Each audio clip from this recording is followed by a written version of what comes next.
small business services. We've had the resources. The mayor has given us the resources to do more, including technical assistance, including our contract financing fund, to really connect you. If you want a contract, you can now borrow up to $1 million at a 3% interest rate. We have a number of mentorship programs that we run on a consistent basis to help you with your back office support. So there's a lot of resources that we offer at Small Business Services, so take advantage of that. Walter will talk a little bit about what's going to be here today, but there's a resource room downstairs if you need to actually review your NIGP codes, or if you have any other issues. We are here to help you today. And finally, I want to thank the rest of the SBF staff. This is not just one division, it's the entire agency that's here today to support you, our small businesses. Coming from SBS and Jordan, Columbia, I felt like there was a bit of a kindred, I'd say, work connection. And that's because of Columbia's long-standing commitment to our community, which is evident in the goals that we set forth when we started with the construction of our Manhattanville campus. So even before the construction began, we set out some goals. Those goals were 35% of our total spend for minority, women, and locally owned firms. And since 2008, we got it done. Almost $400 million was spent with MWL firms. So in case you didn't hear me, I said $400 million was spent, representing 35% of the total spend since December 2018. Welcome to Columbia, mi casa, su casa. Years ago, so we are poised at this particular moment to really advance the cause of what we've been fighting for decades in this city. You have to remember, for decades, this city has not had a viable, sort of well-funded and resourced MWBE program. Under this mayor, we have that, and we're very excited about the opportunities that we have ahead. And one of the things that we are happy to announce, and we've said it a few times, but we are already up over $10.7 billion in MWBE utilization since we came in as an administration. That's $10.7 billion. You can give that a round of applause. We have an aggressive goal to award more than $20 billion to MWBEs over the next decade. And we have a lot of work. That's twice where we are now. So we have a lot of work to do to get there.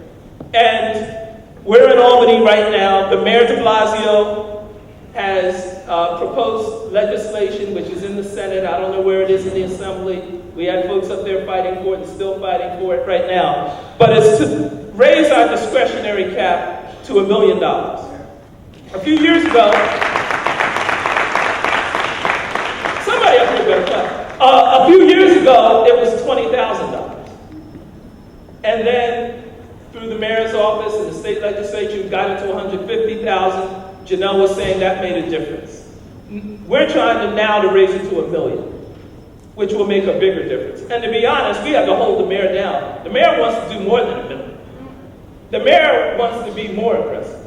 And folks are like, Mayor, you gotta people are gonna have a heart attack. But he wants to go further. He gets it. But I tell you, it's a fight in Albany. It's a fight, and we need you to be together and to continue, put the pressure on. What does it mean to have a Democratic-led state Senate and Assembly if we can't get anything out of it for the very people who these elected officials represent? What does it mean? So, one of the things we notice when we go over the numbers is that women of color businesses in particular, we got to focus on women of color businesses to help lift them up. Because there's a discrepancy within the discrepancy. We talk about the differences between male-owned businesses, women-owned businesses, and white-owned businesses, and Black, Latino, and Asian-owned businesses. We don't talk enough about within the Black community, within the Latino community, within the Asian community, there are also massive discrepancies. And having that $1 million discretionary enables us to put enough resources in these businesses so you can actually get in the game.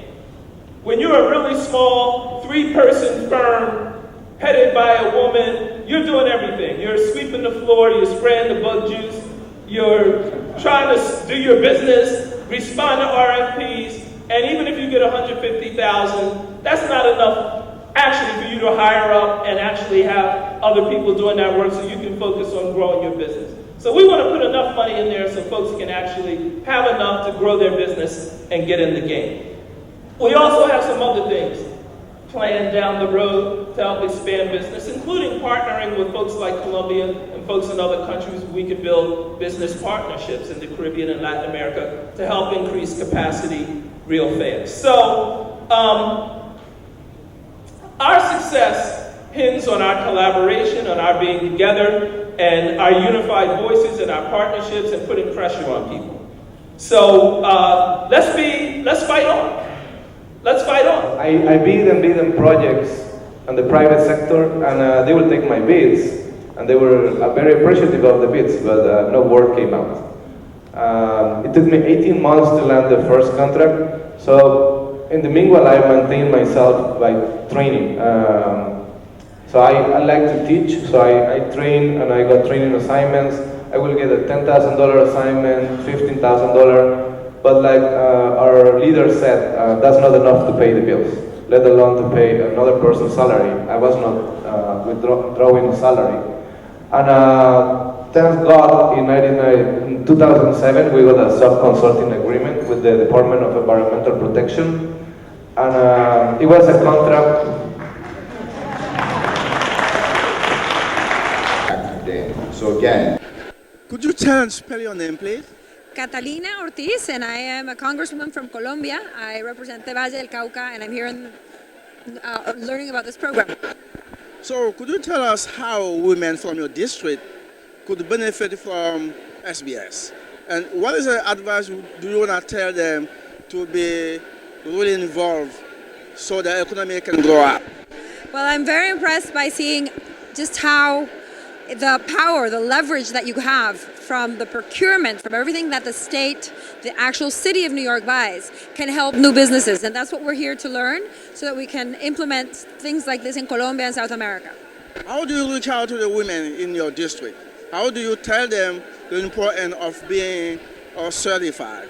I have worked in entrepreneurship and in small businesses for, I don't know, more than 20 years now, and there's different ways you get the word out by, the best thing is word of mouth, somebody who tells somebody else, who tells somebody else, who tells somebody else. It's Greg Bishop, GregBishop, and I'm the Commissioner for the Department of Small Business Services.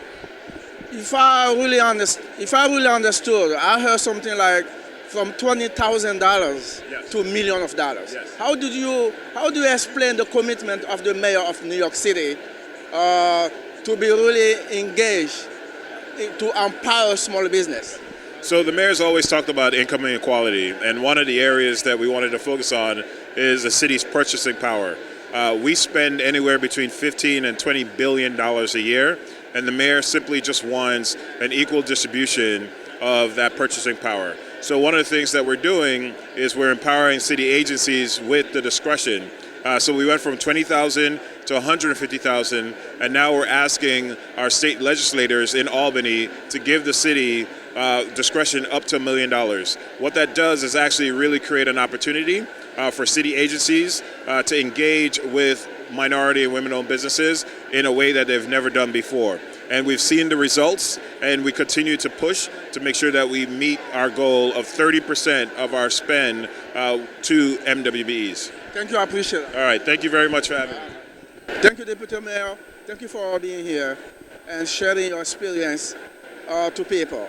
So what do we take from here, from this big meeting, big event? Well, we're having this meeting in order to let businesses, black businesses, Latino businesses, Asian businesses, women-owned businesses know about opportunities to get contracts with the City of New York. And every year we spend well over $20 billion buying goods and services, and we want as much of that business as possible to go to help build up businesses and communities of color, low-income communities, and women-owned businesses in New York. So creating SBS had a real impact on people's economic life. Well, our Small Businesses Services Commission does technical assistance, it registers minority and women-owned businesses, and it basically helps them make the connections necessary for businesses to get city contracts. And you emphasize about women of color. Can you give more sense about that? Well, women-owned businesses, particularly women of color-owned businesses, tend to be the smallest and to get the smallest size contracts, but they are also the ones that hire at-risk, vulnerable people. So we actually want to build the strength of these women-owned businesses because that helps everybody in the community. How would you reach out to these women of color? How would you empower them? Well, we have a lot of programs to do reach out for women of color businesses. Today is an example of that. We're doing outreach seminars all across the city. We're doing training programs all across the city.